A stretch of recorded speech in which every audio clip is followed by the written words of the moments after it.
Hello friends, कैसे हैं आप सब। मैं टैरो विजन विद यूनिवर्स से उपासना आज के रीडिंग में आपका बहुत बहुत स्वागत करती हूँ। उम्मीद करती हूँ आप सब खुश होंगे, पॉजिटिव होंगे और अपनी पॉजिटिव अपने सराउंडिंग में फैला रहे होंगे।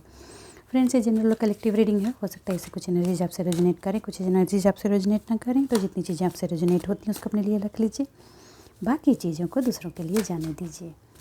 आज की जो टॉपिक है वो ये है कि आपके अंदर जो डिवाइन ऑफ फेमिनाइन और मैस्कुलाइन की जो एनर्जी है, उस एनर्जी में क्या अप एंड डाउन्स हुए हैं जिसकी वजह से आपकी लाइफ में के कुछ मेजर पार्ट अफेक्ट हुए हैं, चाहे वो फिनांस हो, इमोशन हो, सोशल हो या रिलेशनल हो। आज हम इस पार्ट पे चर्चा करेंगे और चर्चा के साथ साथ कुछ डिस्कशन भी, कुछ मैसेजेस मैं आपको दूंगी, साथ के साथ इस पर ही हम आज की रीडिंग भी करेंगे। तो फ्रेंड्स, पहले ही बता दूं ये जनरल कलेक्टिव रीडिंग है, तो प्लीज़ अपने आप को हर पार्ट में ओवरफिट करने की कोशिश ना करें। हो सकता है आपसे रेजोनेट हो सकता है आपसे रेजोनेट ना हो, मगर चीज़ों को समझने की कोशिश कीजिएगा। देखिए, जैसा कि सब लोग जानते हैं कि हर इंसान में जैसे कि हमारे मूलाधार चक्रा से लेकर के सहस्रार चक्रा तक हमारे मेन 7 चक्रास हैं। उसी में एक सबसे बड़ी 2 एनर्जी होती हैं, इन यान की एनर्जी, शिव शक्ति की एनर्जी। वो शिव शक्ति की एनर्जी हर इंसान में होती है। हर इंसान मतलब हर इंसान में होती है। हम ह्यूमन एज ए इंसान होने के नाते हमारे शरीर में 7 चक्रा होते हैं, मगर जो एनिमल होते हैं उनमें 5 चक्रा तक ही होते हैं। और ये जो मूलाधार में जो मेन कुंडलिनी शक्ति जिसको बोलते हैं, वही है शिव शक्ति की एनर्जी। जब ये शिव शक्ति की एनर्जी बैलेंस होती है तो आप एक बैलेंस लाइफ जी रहे होते हैं। लेकिन जब इस शिव शक्ति की एनर्जी में अप एंड डाउन की सिचुएशन आती है तो चीज़ें भी अप एंड डाउन में जाती हैं। ठीक, जो फीमेल हैं, ऐसा नहीं है कि फ़ीमेल हैं तो सिर्फ उनमें फीमेल पार्ट ही होगा, नहीं, उनमें मैस्कुलाइन भी है और फेमिनाइन भी है। मगर अगर वो बहुत ही ज़्यादा फेमिनिज़म वाले इमोशन में है तो उनका फीमेल वाला जो इमोशन है, फेमिनाइन, डिवाइन फेमिनाइन की जो एनर्जी है, वो प्रॉपरली उसमें फ़्लो हो रही है। कहने का मतलब है वो बहुत केयरिंग हैं, बहुत नर्चरिंग हैं, बहुत क्रिएटिव हैं और सॉफ्ट हार्टेड हैं, सॉफ्ट स्पोकन हैं, बिहेवियर सॉफ्ट है। ये सारी एनर्जीज डिवाइन फेमिनाइन की होती है जो उनमें प्रोमिनेंट होकर दिखती है। बट जिनमें मैस्कुलाइन पावर ज़्यादा डेवलप्ड है, जैसे जो मेल पार्ट में ज़्यादा होती है, वो पैसों की अर्निंग और मटेरियलिस्टिक चीज़ों पर ज़्यादा फोकस होना, चीज़ें कैसे जुटानी है उस पर फोकस होना, साथ में ये कि हम नेम फेम इस चीज़ों पर फोकस होना, अपने आप को प्रूफ करना, कि अपने आप में ईगो में आना। ये जो ईगो वाला जो पार्ट है वो डिस्टॉर्टेड मस्कुलाइन है। मगर मैं ये बोली ये सब कुछ सब मस्कुलाइन पार्ट में जाता है और ये दोनों ही एनर्जी हर इंसान में होती है। अगर इन एनर्जी में कुछ अप एंड डाउन हुए, आगे पीछे हुए, तो वो नेगेटिविटी में आ जाएगी। सपोज अगर कोई मेल है और वो बहुत ही इगोइस्टिक है, इसका मतलब है कि उसका मैस्कुलाइन पार्ट जो है वो नेगेटिव पार्ट से अफेक्ट हो रहा है। उसी तरह अगर वो फीमेल है और वो बहुत इगोइस्टिक हो गई तो उसका भी मैस्कुलाइन फेमिनाइन पार्ट जो है वो मैस्कुलाइन ईगोइक पार्ट से अफेक्ट हो रही है। ठीक है, तो आज हम ये जानने की कोशिश करेंगे रीडिंग के थ्रू और डिवाइन के गाइडेंस के थ्रू कि आपके अंदर, मेरे जो व्यूवर्स हैं, उनकी डिवाइन फेमिनाइन और मैस्कुलाइन की एनर्जी में ऐसे क्या डिसबैलेंसेस हुए हैं जिनकी वजह से उनकी लाइफ के मेजर पार्ट में अफेक्ट हुआ है। तो चलिए अब रीडिंग की तरफ चलते हैं। हे यूनिवर्स, हे डिवाइन, मुझे बताएं मेरे जो व्यूवर्स हैं उनकी लाइफ में डिवाइन मैस्कुलाइन और डिवाइन फेमिनाइन की एनर्जी में क्या effect and up and down हुए हैं जिसने उनकी लाइफ की एनर्जी को अफेक्ट किया है। Okay, death.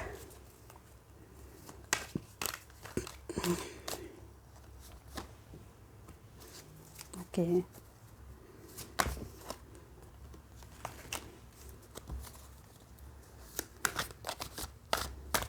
can you see the card? Okay, 1 minute, I'm pulling like that. Now you can see, huh? I'm shifting a little bit.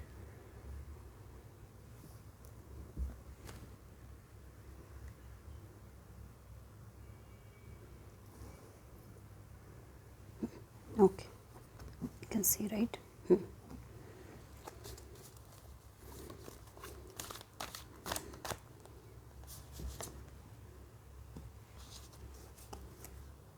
Okay, देखिए, पहले मैं फेमिनाइन पार्ट को लेती हूँ, जो फेमिनाइन एनर्जी सफ़र की है। आपने किया क्या है कि आपने अपने अंदर फेमिनाइन को ओवर वॉल्मिंग करके आपके अंदर जो मैस्कुलाइन पार्ट थी, जो आपको कर्मठता की तरफ ले जा रही थी, कर्मठता इन द सेंस सबसे पहले अपने आप को इस्टेब्लिश करने वाली जो एनर्जी थी आपके अंदर, आपने उसको गिव अप कर दिया। और आपने उसको यूं ही गिव अप नहीं किया है, उसको गिव अप करने के लिए मैं मानती हूँ कि आप पर एनर्जी के प्रोजेक्शन थे, और जो भी था, जो भी सिचुएशन आपकी लाइफ में बनी, उस प्रेशर में आकर के उसको आपने अपनी स्वेच्छा से एक लेवल पे आके छोड़ दिया। एक्चुअली आप पर वो एनर्जी ही ऐसी प्रोजेक्ट की गई थी कि आप इसको अपनी स्वेच्छा से छोड़ें, जिससे आप किसी पर फ्यूचर में ये ब्लेम ना कर सकें कि उनकी वजह से आपने ऐसा किया। इसलिए ये एनर्जी आपको ऐसी दी गई थी और आपने बिल्कुल ही वैसा ही काम किया है, ठीक है।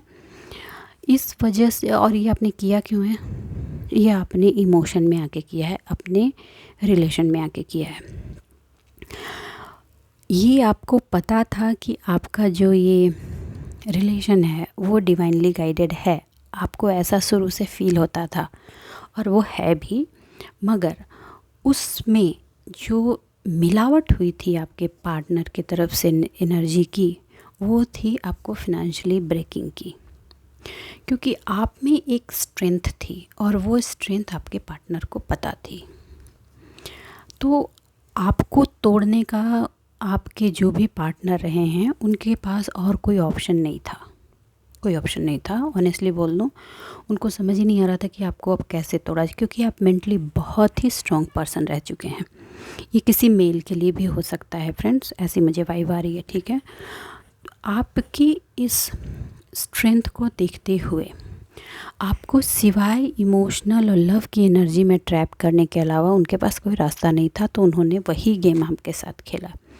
और उन्होंने सबसे पहला जो काम किया वो किया आपको इमोशनल ट्रैप। इमोशनली उन्होंने अपने आप को सबसे पहले अपने आप पे डिपेंडेंट किया। आपके सराउंडिंग में हर चीज़ थी। सूर्योदय कैसे आता है लाइफ में आपको पता है। आप एक ऐसी एनर्जी हैं जो मुश्किल से मुश्किल हालात में भी अगर आप फंसते हैं ना, तो वहाँ आपको हेल्प, एक न एक हेल्प ज़रूर मिलती है। आप अपनी लाइफ के सारे पास्ट के पन्ने उठाकर देख लीजिए। मगर ये चीज़ उन्हें नहीं पता थी। उन्हें लग रहा था कि आपका जो बैकग्राउंड है वहाँ एक अलग तरह का आपको फिनांस सपोर्ट है, और उस सपोर्ट की वजह से ही आप में इतना इमोशनल स्ट्रेंथ है। तो सबसे पहले क्या किया इन्होंने, आपको उस पार्ट से अलग किया, और आपने इस चीज़ को आइडेंटिफाई नहीं किया। क्यों, रीज़न बताऊं। आप लैला मजनू वाले इमोशन में अपने आप को आपने ट्रैप किया। आप डिवाइन की लव की तरफ जा रहे थे, जबकि डिवाइन लव डिवाइन से किया जाता है। आप जो उससे एक्सपेक्ट कर रहे थे, जो लव की ही परिभाषा नहीं समझता, तो डिवाइन लव की परिभाषा कहाँ से समझेगा या समझेगी। उस चीज़ में जाने के बाद आप में इतनी स्ट्रेंथ, इनर स्ट्रेंथ थी कि आप, कहने का मतलब है, आपके शेर के भी दांत गिन सकते हो, ठीक है। और आप पर एक विजडम हमेशा रहती थी। आप चाहे कितने भी नाराज़ हों, फिर भी आप डिवाइन पे सरेंडर रहते थे इंटरनली। आपके लिए कोई अगर सर्वशक्ति थी दुनिया में तो वो सिर्फ डिवाइन थी, ठीक है। उस चीज़ को आपको मिसगाइड किया गया, ये भी सही बात है, आपके इमोशन का इस्तेमाल करके, क्योंकि आप ओवर इमोशनल थे। मैंने अभी भी कहा कि जब divine feminine over feminine energy में टैप इन होती है, तो वो भी डिवाइन फेमिनाइन के बैलेंसिंग पार्ट को अफेक्ट करता है। वो अफेक्ट जो हुआ, उसी अफेक्ट ने आपके इस स्ट्रेंथ को शैडो कर दिया, आपके स्ट्रेंथ को शैडो किया। और इस स्ट्रेंथ को शैडो होने में आप जिस एनर्जी से गुजरे हैं वो है डिचिंग की एनर्जी। आपको बहुत ही ज़्यादा पेन और डिचिंग की एनर्जी से गुजरना पड़ा है। उसकी वजह से आप मेंटली आपको डिस्टर्ब किया गया, और कहते हैं ना कि कभी किसी चीज़ की लत लगा दी गई, जैसे इमोशनल सपोर्ट की आपको लत लगाई गई, उसके बाद उसको खींचा गया। होता है ना, 2 रोटी देना, फिर 1 रोटी ले लेना, फिर आधी देना, फिर ले लेना। वो सिचुएशन अप एंड डाउन आपकी लाइफ में इमोशनल ग्राउंड पे चलती रही है। आपके हाथ में सब कुछ था, पैसा था, मनी था, अबंडेंस था, लेकिन आपको इमोशनल ब्रेकेज इतनी हुई कि आपको समझ ही नहीं आ रहा था कि आप चीज़ों का इस्तेमाल कैसे करें। और आपको एक डर और भय की एनर्जी में रखा गया। किस पार्ट में? इमोशनल पार्ट में। क्योंकि फिनेंशियल पार्ट में तो ऑल्दो आप जानते थे, और वो भी जानते हैं जो भी जिन्होंने ये काम किया है, कि फिनेंशियली आपको कंप्लीट फेयर की एनर्जी में नहीं डाला जाता है। ऑल्दो उन्होंने कोशिश बहुत की है। आप एक अबंडेंट इंसान हैं, अबंडेंट ही पैदा हुए हैं। उस चीज़ को करते करते आपके पास कुछ लालच दिया गया ऑफ़र में कि फ्यूचर में आपको ऐसी हेल्प करें। मैं आपको क्लियरली बताऊं, इस चीज़ को तोड़ने के लिए, आपके फिनांस को तोड़ने के लिए सबसे ज़्यादा हिटिंग जिस पार्ट पे हुई है वो हुआ है आपके करियर पे। आपके करियर को डिस्ट्रॉय किया गया, और उसको ख़त्म करने के बाद आपको थर्ड पार्टी एनर्जी में डाला गया, मतलब बिट्रे की एनर्जी में डाला गया।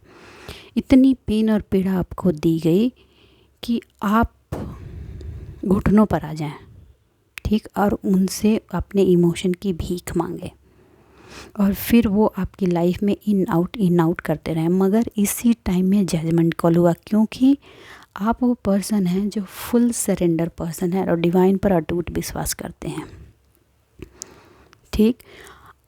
इस सरेंडर की वजह से ये जब जस्टिस कॉल हुआ तो अचानक से आपके रिश्ते को डेथ की एनर्जी में डाला गया। ये अचानक ऐसे हुआ कि आपके जो पार्टनर थे या जो लोग आपकी लाइफ में ये कर रहे थे वो खुद भी इस चीज़ को समझ नहीं पाए। आप अचानक ही डेथ की एनर्जी में गए, और अचानक से झटके से बहुत सारी चीज़ें टूटी। आपको लगा कि चीज़ें बहुत ख़त्म हो गई हैं, आपको लगा कि लाइफ वहाँ एकदम ख़त्म हो गया है।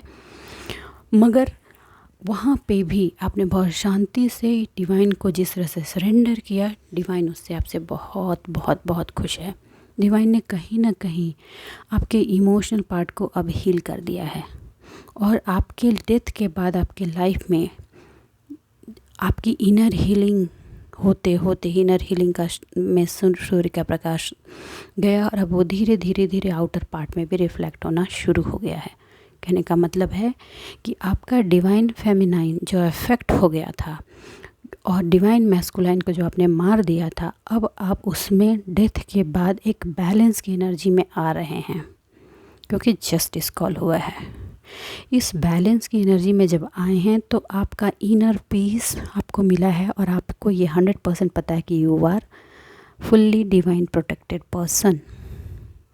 यहाँ पे पहुँचने के बाद अब आप अपनी ज़िंदगी की रफ्तार धीरे धीरे आगे बढ़ा रहे हैं, और सक्सेस की तरफ बढ़ने के लिए आप मूव ऑन हो रहे हैं। एक मिनट फ्रेंड्स, मैं थोड़े से कार्ड्स और लूँगी।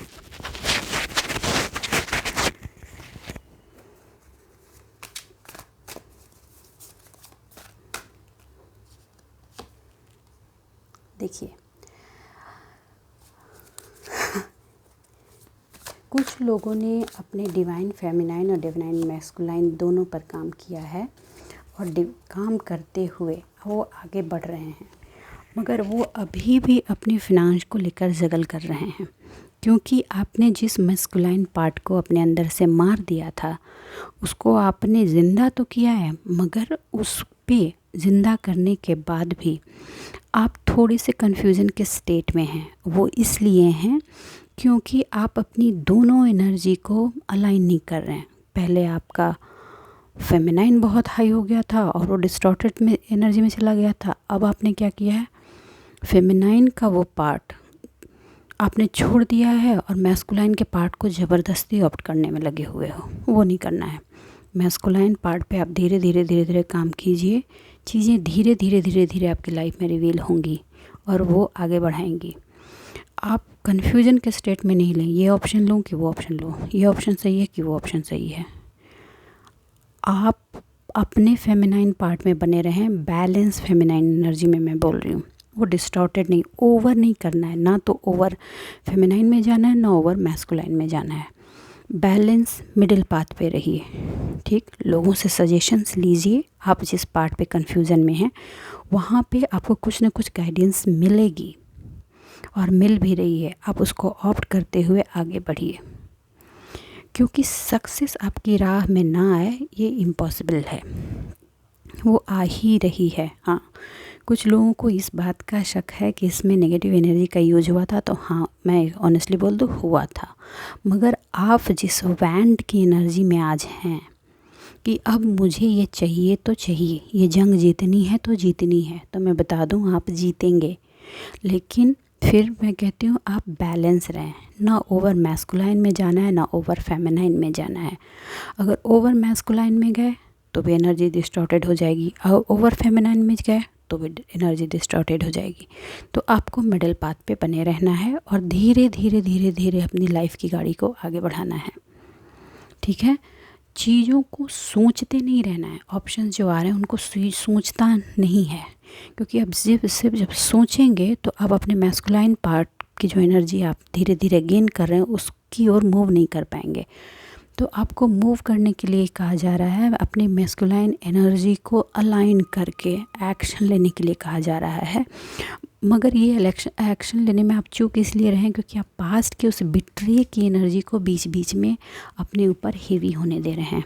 उसको हेवी नहीं होने दे रहा, that thing has happened, that gone. और वो हुआ ही इसलिए था कि आप ओवर फेमिनाइन एनर्जी में टैप इन हो गए थे। तो आप कम आउट हो जाइए फेमिनाइन एनर्जी से। मारना नहीं है आपको अपनी फेमिनाइन एनर्जी को, अपनी फेमिनाइन एनर्जी को बनाए रखिए। Feminine energy is very good thing. Life में वही एक ऐसी चीज़ है जो सृजन का काम करती है, चाहे दुनिया हो या एक सिंगल इंसान। फेमिनाइन एनर्जी का बैलेंस होना बहुत ज़रूरी है, नहीं तो सृष्टि में विध्वंस ही विध्वंस होंगे, और अगर सृष्टि में विध्वंस होंगे तो लाइफ में भी होंगे, ठीक है।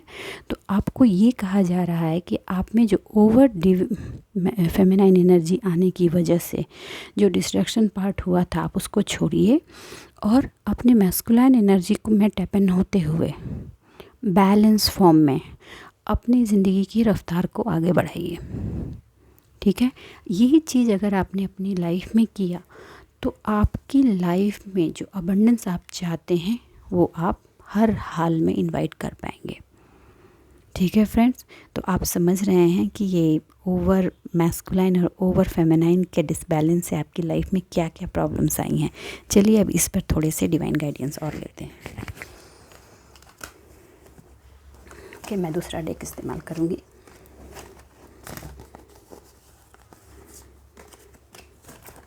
ओके, यूनिवर्स से डिवाइन मेरे व्यूवर्स के लिए बताएं कि अभी के डेट में उनको क्या, अभी के टाइम के लिए उनको क्या करना चाहिए। Okay okay, victory.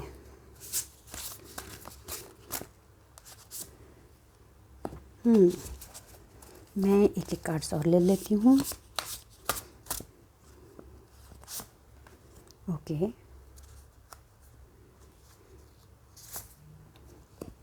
ओके, सबसे पहली बात,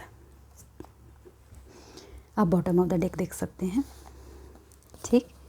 सबसे पहली बात, अपने अंदर देखना है और मेडिटेशन आपको करना ही करना है, क्योंकि वो मेडिटेशन आपके मैस्कुलाइन और फेमिनाइन पार्ट को बैलेंस करने में आपका ज़बरदस्त और मैजिकल वे में हेल्प करने वाली है, ठीक है। अपने आप को आप अलाउ करेंगे कि जो भी पास्ट में जो डिसीजंस गलत हो गए हैं उससे अपने आप को फॉरगिव भी करें और मेंटल एग्जॉशन में नहीं जाना है। आप प्रॉपर स्लीप लें, ठीक है। जो भी विक्ट्री आप अपनी लाइफ में एक्सेप्ट कर चाहते हैं वो सारी चीज़ें आपकी लाइफ में आने के लिए आपका वेट कर रही हैं, ठीक है। जनरल चॉइसेस में नहीं जाना है, पर्टिकुलर और राइट चॉइस आपको अपनी लाइफ में अपनी एबिलिटी के अकॉर्डिंग लेना है। सेंसिटिव रहिए, लोगों की हेल्प कीजिए। And one more important thing, whatever decision you are taking, be happy and execute that properly. I think friends you can understand. मैं उम्मीद करती हूँ कि मेरी इस रीडिंग से आपको कुछ गाइडेंस मिली होगी, और अगर एक मेरी रीडिंग से आपको कुछ भी गाइडेंस मिली है तो प्लीज़ मेरे वीडियो को लाइक कीजिए, चैनल को सब्सक्राइब कीजिए। अपने जीवन में खुश रहिए, आबाद रहिए। मिलते हैं अगले रीडिंग में, तब तक के लिए बाय बाय।